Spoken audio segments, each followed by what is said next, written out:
Rabu ya Bu ya. Oke, hari ini adalah observasi pra supervisi ya Bu ya. Jadi akan ada beberapa pertanyaan yang ingin saya tanyakan ke Bu Delis terkait dengan persiapan Bu Delis nanti mengajar di kelas-kelas berapa ya Bu kalau boleh tahu? Kelas 7 di Mampel. Baik. Izin untuk memberikan pertanyaan kepada Bu Delis ya. Oke, sebelumnya saya mau tahu dulu tujuan pembelajaran apa nih yang ingin Bu Delis capai di dalam pembelajaran besok di hari Rabu. Sebenarnya untuk pengetahuannya, tujuan belajar itu untuk mengenalkan ya konsep dari kalor. Jadi tujuannya supaya siswa itu bisa mengetahui apa itu yang disebut dengan kalor, jenis kalor, dan aplikasinya dalam kehidupan sehari-hari. Oke, jadi tentang kalor ya Bu ya. Jadi lebih kepada aspek pengetahuannya ya Bu yang besok ya. Juga keterampilan. Keterampilan. Karena ada membaca termometer, membaca suhu, membaca waktu juga.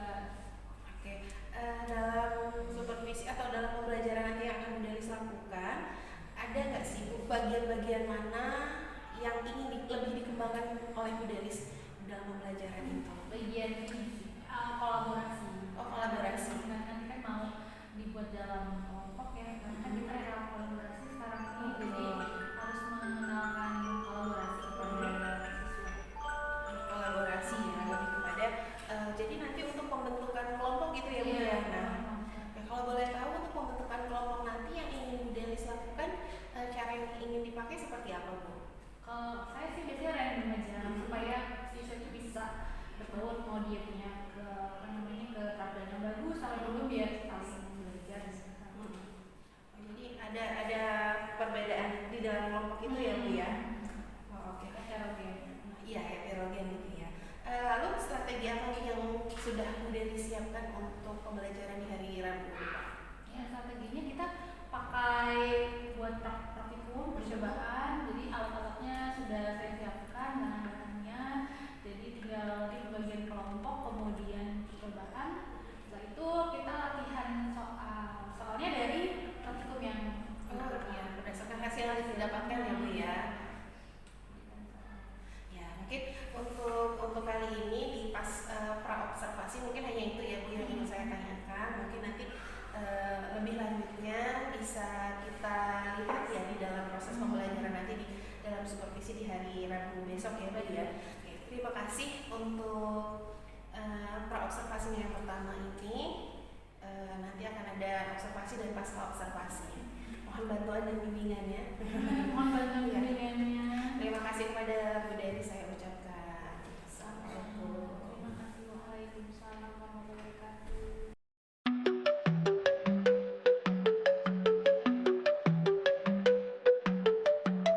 Dan menjadi salah satu jalan kita menuju surga. Oke. Kemarin minggu lalu kita sudah tuntas membahas tentang suhu, zat dan perubahannya. Suhu, zat dan perubahan zat dan perubahannya berdua ya. Untuk hasil ujiannya nanti dibagikan, tapi belum bisa dibagikan karena yang kelas itu belum ujian. Mereka ujiannya hari Kamis. Oke, jadi hari ini kita mau belajar tentang kalor. Adakah yang sudah membaca tentang kalor? Ada yang sudah baca belum tentang kalor? Misal kita itu mau buat teh, kita mau buat teh manis. Biasanya kalau kita mau buat teh manis kita pakai air apa sih? Air panas. Air panas itu apakah tiba-tiba dia menjadi panas? Enggak. Bagaimana caranya air itu bisa menjadi panas? Dipanaskan menggunakan apa? Dipanaskannya? Kompor api. Ya. Berarti ada kalor. Kalor itu adalah panas. Ya, kalor itu adalah panas. Jadi ada panas, ada kalor yang pindah dari api di kompor ke air. Jadi kalor itu adalah panas. Sampai sini bisa dipahami? Oke, nah kemudian karena kalor dia adalah panas, maka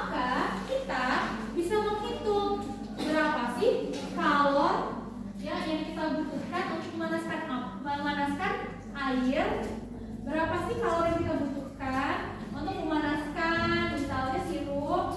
Berapa sih kalori yang kita butuhkan untuk memanaskan minyak? Ini bisa berbeda. Nah sekarang kalor ini, untuk menghitung kalor kita punya rumus. Coba dilihat di bukunya di halaman, kalau itu halaman berapa? 87. Ya, kalau di halaman 87. Oke, untuk rumusnya bisa dilihat di halaman 92. Kalau itu disimbolkan sebagai huruf Q. Q ini adalah kalor, sama dengan M. M ini adalah massa cairannya atau massa cairannya dikali C kecil. C kecil ini adalah kalor jenis. Kalor jenis setiap zat itu berbeda. Misalnya kalor jenis air beda dengan kalor jenis alkohol, beda dengan kalor jenis minyak. Kemudian ada lagi dikali dengan delta T.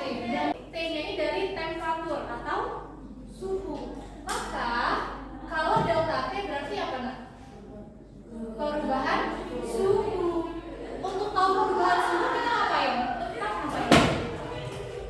Kalau ini suhunya berubah, kita mengukur pakai termometer. Kita ukur suhu awalnya berapa sih sebelum dipanaskan? Kalau 10 derajat Celcius berarti 10 itu menyatakan suhu. Bisa dipahami? Kalau bisa, silakan boleh dicatat terlebih dahulu ya.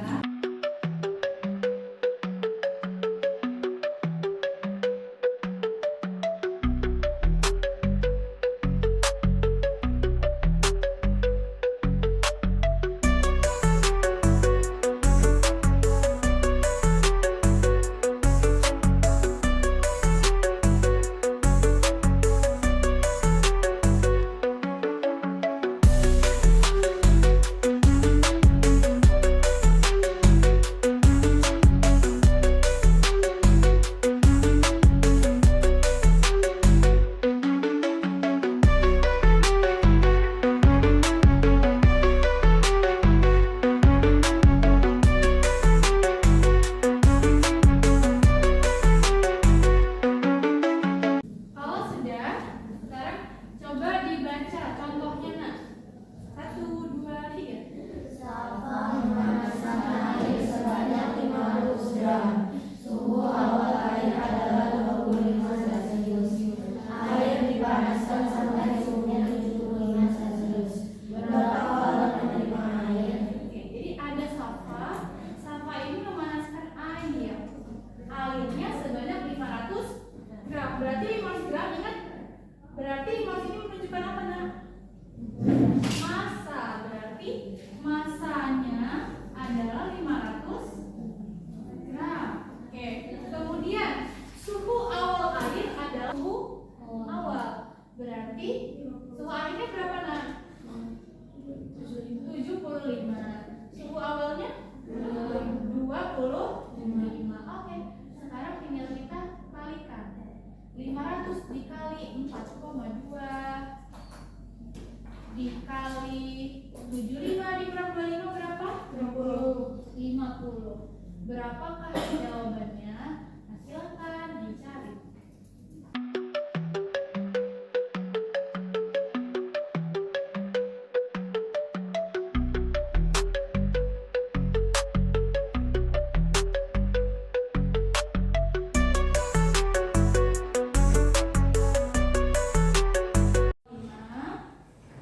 Berapa Rana? 1, 0, 5, ada koma nolnya. Nah ini bisa di sederhanakan jadi 1, 5, 0, 0, koma nolnya nggak perlu tulis. Berarti dibacanya berapa nih nak? 1.500. 1.500 ini berapa nih?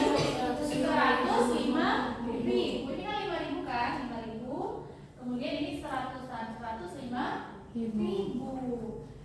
Satuannya apa kalau? Huruf apa? J. J ini menyatakan joule. Bacanya apa? Joule.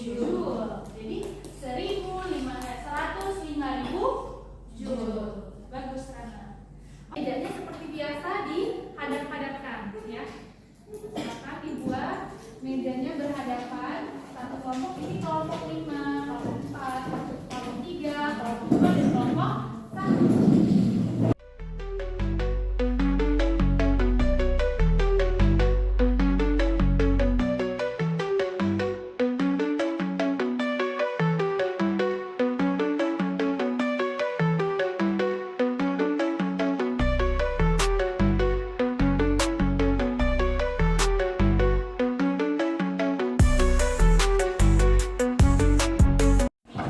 Sekarang coba tunjukkan yang manakah yang termometer?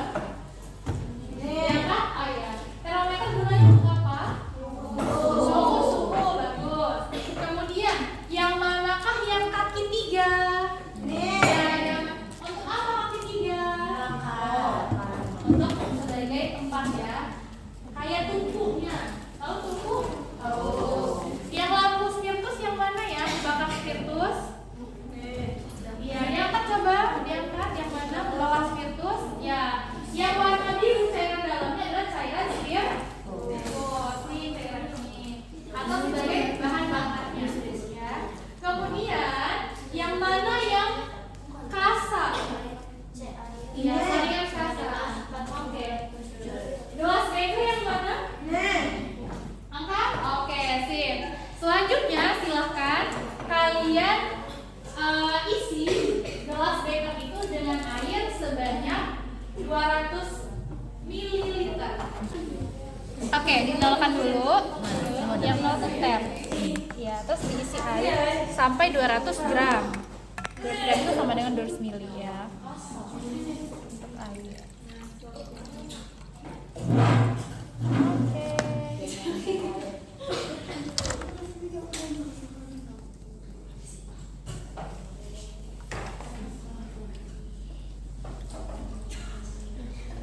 Ya, 200.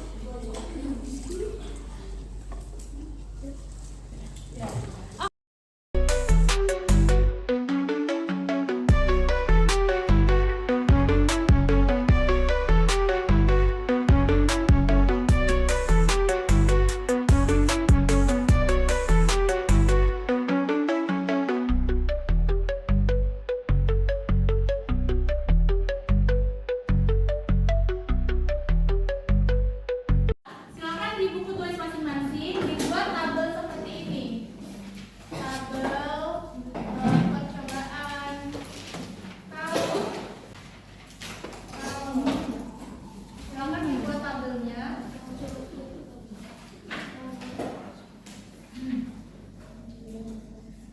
Dibuat tabel. Suhu awalnya nanti yang jadi patokan ya. Ketika kalian sebelum dipanaskan, diukur dulu suhu airnya berapa yang udah kalian punya sekarang. Misalkan kalian ukur sekarang suhunya ada 26 derajat Celcius, maka kalian tulis 26 derajat Celcius. Karena ini suhu awal berarti kalornya nggak ada ya, karena belum dipanaskan. Nah baru nanti di 5 menit berikutnya kita panaskan selama 5 menit, kemudian kita ukur lagi suhunya berapa, baru nanti ya silakan sekarang diukur dulu suhunya berapa, kemudian dicatat. Ingat cara mengukur suhunya itu kan dibuatkan pegangannya di atas, jadi dipegang pegangannya di atas kainnya.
Boleh juga kalau misalkan si termometernya kalau yang taruh di atas itu juga, tapi nanti dia nempelin kamu. Kita nggak punya satu pegangannya, nanti aja. Oke, baru 30 detik. Kenapa? Jadi white lakinya. Gede banget ya. Iya, berarti kalau jenisnya kan kalian pakai air nih. Berarti kalau jenisnya berapa? 4,2. Kalau tadi ngukurnya gram atau kilogram? Gram. Berarti pakainya yang ini 4,2 sama 4,2.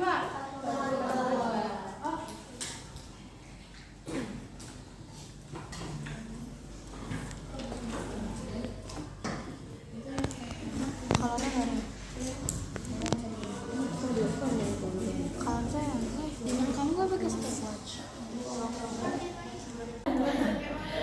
Oke, grafik itu ada jenisnya, ada grafik batas, grafik garis ya. Misalkan ini grafik diagram. Ada yang pernah belajar begini? Kalau begini pernah nggak? Misalkan gini. Banyak nggak? Ada grafik, pernah ya? Nanti kalian buat grafiknya.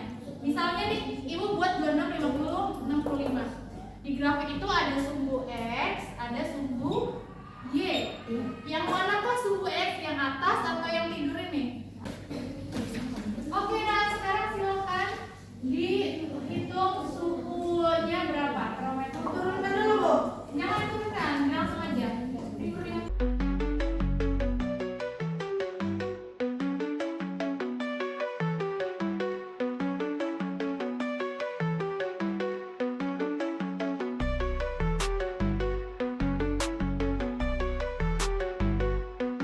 Ingat, lihatnya tegak lurus sejajar dengan pandangan mata, melihat suhunya. Kalau soal ini, Ya mau 35 loh. kalau 35 silakan catat tuh. Kalau mau lain berbeda juga nggak masalah. 33 udah ya, sebelumnya suhu X yang tidur, suhu Y yang berdiri, ya. Nah, Y sama X. Kemudian dia punya keterangannya. Misal kita mau tahu hubungan waktu dengan hubungan suhu dengan waktu, misalnya. Maka kita buat suhunya misalnya di sini. Ini suhu. Ya, kita buat suhu Y adalah suhu. Suhu satuannya apa sih, Nak, yang kita pakai sekarang? Derajat Celcius. Oke. Sekarang suhu ini kita buat skala. Misalnya skalanya perlu 5 derajat. Berarti misalnya kita mulai dari tadi guys awalnya berapa? 26, 25, ada yang 20, 28. Berarti kita buat ini 20 derajat. Ya, 20 derajat itu 5. Kemudian kita buat lagi 25 di sini. Kemudian kita buat lagi 20 berarti 3. Kita buat lagi berarti berapa? 3. Kemudian berapa lagi? 40. Kemudian 45. Kemudian 50. Kemudian 55 dan seterusnya ya. Nah, kemudian di sini adalah suhu. Ini adalah waktu misalnya. Kita waktunya berapa menit sih? 0. Kemudian berapa menit? 5 menit. Kemudian berapa menit lagi? 10. Kemudian kalau kita tambah lagi berapa menit berarti? 15. Oke. Sekarang kalau lihat dari sini 0 menit 26 derajat. Berarti kita tarik 0 menit ini di 26 derajat. Kira-kira kali 25 berarti di sini 26 ya. Itu berarti pertamanya. Kemudian 5 menit 50 derajat Celcius berarti 5 menit di sini ditarik garis putus-putus sampai suhunya 50 derajat Celcius dihubungkan. Inilah titik yang kedua. Kemudian berikutnya lagi 10 menit 65 derajat Celcius berarti 10 di sini. Kemudian 65 misalkan di sini 65. Ini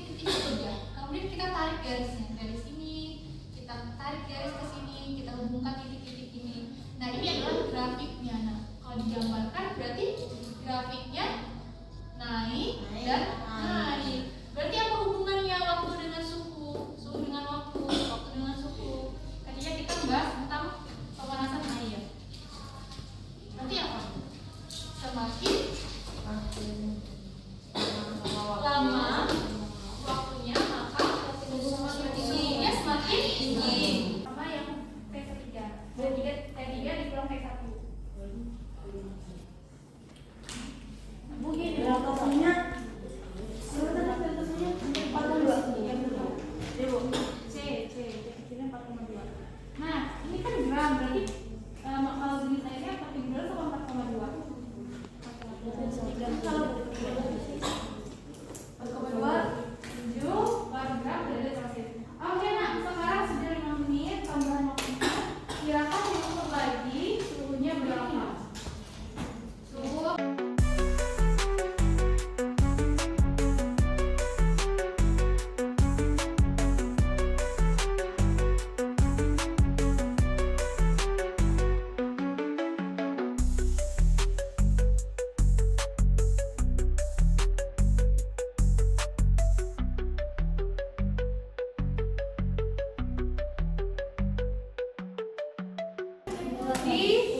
hati-hati ya, air panasnya kita matikan apinya. Cara matikan apinya diambil waktunya, kemudian dibatasi oksigennya dengan cara apa? Siram pakai air. Siram pakai air. Diuk. Caranya gimana? Diuk. Ini pengembangan karbon dioksida. Masih belum benar, Diuk. Pakai apa? Nah, pakai tutupnya. Bagus kalau Firman. Silakan ditutup. Oke, kalau sudah, ya, silakan kalian cari berapa kalornya. Ya. Jadi cari satu-satu. Pertama, kalian cari dulu kalor di 5 menit. Berarti suhu awalnya 26, suhu akhirnya 50 nih gambarnya di soal. Suhunya berapa? Kemudian kalau berikutnya, kalau menit suhu awalnya 26, suhu airnya 65. Ingat, kalau jenis airnya pilih yang sesuai satuannya. Kalau gram, masanya berarti pakai 4,2. Kalau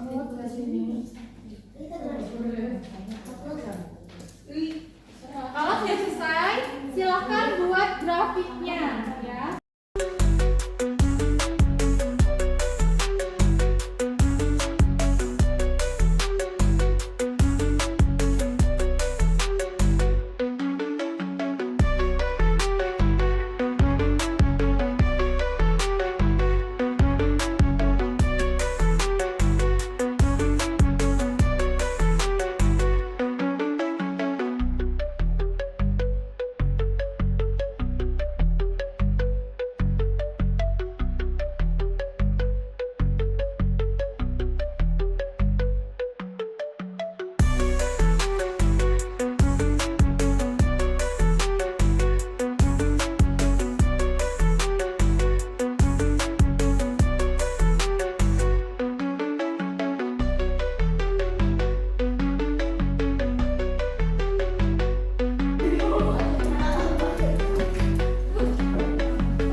bersama kemarin dalam pembelajarannya Bu Delis. Tapi sebelum kita melangkah ke pertanyaan-pertanyaan yang akan saya berikan ke Bu Delis, gitu ya, ada beberapa pertanyaan nanti yang mungkin akan Bu Delis jawab yang terkait dengan yang sudah dilakukan kemarin di dalam pembelajarannya Bu Delis.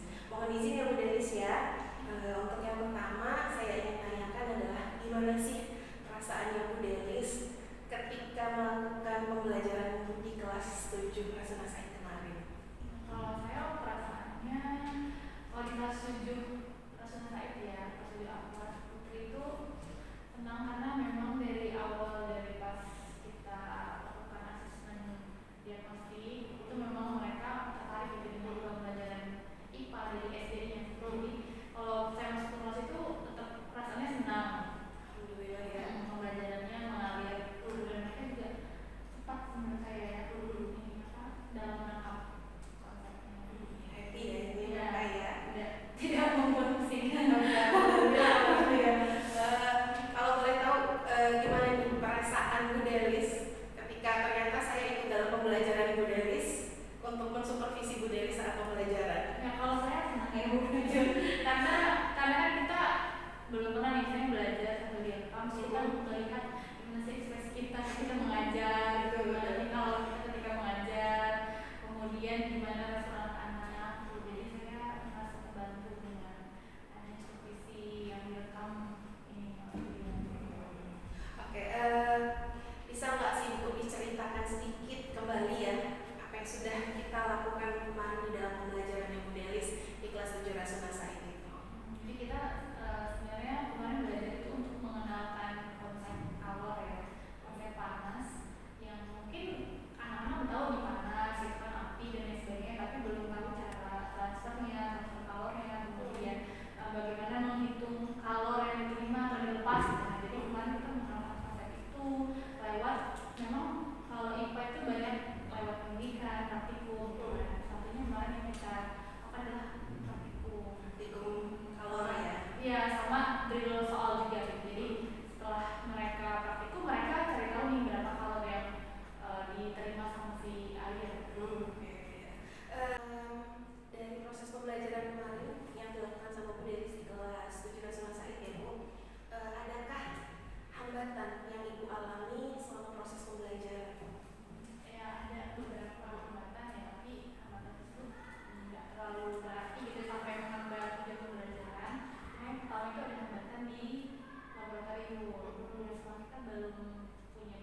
menyelamatkan barang-barang lab yang ada. Kalau kita barang-barang lab yang ada ya kita buat dengan menyelamatkan anak-anak ketika berpulangan kita sampaikan kita mau belajar tentang apa. Kemudian kadang mereka juga yang merancang mau membuat apa. Kita materinya apa, membuat apa, terus ada waktu momen pulang. Jadi itu tolong dibawa bahan-bahannya, alat-alatnya yang dibutuhkan di sekolah. Jadi sejauh ini sih yang baru saya bisa lakukan gitu ya, untuk memfasilitasi tujuan pembelajaran itu agar tercapai. Dan untuk yang anak yang cepat dalam memahami konsep itu kan diberikan kemampuan berbeda juga ya, dari anak yang masih lambat dari segi motivasi, dorongan gitu, dan mungkin tingkat kesulitan soal tingkat kesulitan. Tapi kalau untuk tingkat kesulitan materi itu sih saya belum ya, maksudnya untuk kontennya yang sulit itu belum, baru sampai di aplikasi soal aja. Jadi melakukan diferensiasi di soal-soal itu ya. Dari solusi kan tadi sudah dijabarkan, ada beberapa solusi yang Bu Denis hadirkan ya untuk dalam pembelajaran itu tadi. Kira-kira solusi yang tadi itu kapan nih mau dipraktekkan dalam pembelajaran yang Bu Denis lagi? Itu kayaknya harus selalu dipraktekkan ya. Selalu ya, Bu, ya. Kalau misalkan IPA, karena saya seringnya melakukan percobaan di pilot atau discovery learning, jangan sih pakai PBL karena memang tujuan pembelajarannya juga belum yang bisa pakai PBL sejauh ini. Jadi masih menggunakan alat-alat percobaan gitu pendidikan di kelas. Jadi kayaknya harus selalu dilakukan Selalu ya Bu ya, selalu bawa peralatan seperti itu ya Bu ya. Tadi sudah disebutkan dengan Bu Denis ya, ada beberapa solusi yang dihadirkan dalam pembelajarannya. Dari situ ada lagi kah solusi-solusi yang bisa Bu Denis sebutkan? Oh iya, dari catatan yang tadi saya sampaikan ya Bu, ada solusi lain yang itu baru saya dapatkan dari bagian dari satu bagian yang diberikan bagian kemarin terkait dengan diferensiasi ya Bu. Itu yang saya terapkan adalah diferensiasi proses, karena kita melihat ada siswa kita itu memiliki gaya belajar yang berbeda, yang auditory, visual, dan lain-lain. Jadi saya ingin pembelajaran yang kita lakukan itu bisa meng-cover ke semua gaya belajar tersebut. Kemudian juga ada kemampuan siswa yang tadi berbeda-beda, ada yang pasokan, ada yang pasokan, itu juga bisa tercover dengan diferensiasi proses tadi. Kemudian saya itu juga ada praktik baik yang disampaikan ini pertama kali saya dengar ya, KSE ya. Jadi ada KSE yang tadinya saya tidak perhatikan gitu. Ternyata di kelas itu muncul ada gitu setelah saya mendapatkan praktik baik dari dia. Jadi kemarin tuh kita bikin kelompoknya itu ada 5 kelompok, masing-masing kelompok itu ada 4 siswa. Nah, bentukan kelompoknya itu heterogen, jadi campuran ada siswa yang punya kemampuan belajar yang cepat, ada yang slow, jadi itu dijadikan satu kelompok, sehingga ternyata muncul keterampilan relasinya, yang mereka beradaptasi, mereka berkolaborasi untuk menyelesaikan suatu kerjaan, untuk menyelesaikan suatu permasalahan yang mereka hadapi dalam pembelajaran kalor. Kemudian ketika proses pembelajaran juga kan kita sebagai guru itu berkeliling ya, mengobservasi siswa, kemudian melihat di kelompok ini sudah sampai mana, di kelompok sebelahnya sampai mana, kemudian ada kesulitan yang mereka hadapi. Kemudian ada satu momen di mana ada di satu kelompok itu ada siswa yang tidak sengaja menumpahkan cairan yang sudah mereka persiapkan, sudah mereka timbang, sudah mereka ukur cairan mililiternya gitu ya, volumenya udah mereka ukur masanya gitu, ternyata tumpah gitu. Dan itu muncul karena munculnya kesadaran diri dari siswa tersebut untuk segera membersihkan gitu, karena itu terkena buku cetak mereka gitu. Jadi membersihkan, dan teman-teman yang lain juga sigap dalam kelompok itu membantu untuk mengukur kembali berbagi, menyiapkan cairan kembali. Kemudian juga di kesadaran sosial juga ternyata muncul teman-teman kelompok lain yang berbeda juga menunggu gitu, bisa menunggu kelompok lain itu untuk siap, kelompok yang tadi terkena ada masalah untuk siap gitu. Jadi mulainya bersama-sama tanpa protes, tanpa apa, tapi mereka benar bersedia untuk menunggu dan mulai praktikumnya bersama-sama. Itu sih yang luar biasa saya dapatkan dari topik lainnya kemarin. Alhamdulillah ya Bu ya, ternyata dari berbagi lain kepada Bu Deris beberapa waktu yang lalu bisa juga diterapkan di dalam kelas Ibu Deris saat pembelajaran terkait diferensiasi ya. Tadi ada diferensiasi proses ya yang terjadi pembelajarannya, dan juga ternyata muncul ya kompetensi sosial emosional gitu di dalam kelas Ibu Deris kemarin. Ada beberapa hal ya, tadi ada di kesadaran diri, ada kesadaran sosial dan keterampilan berrelasi. Alhamdulillah apa yang disampaikan itu ternyata bisa memberikan manfaat juga ya kepada Bu Deris di dalam kelas. Mungkin tidak berhenti di situ saja ya Bu ya. Mungkin pengalaman yang dirasakan Bu Deris bisa dibagikan lagi kepada teman-teman kita di sekolah ini juga terkait diferensiasi dan juga keterampilan sosial emosional. Terima kasih sebelumnya kepada Bu Deris yang menjelaskan.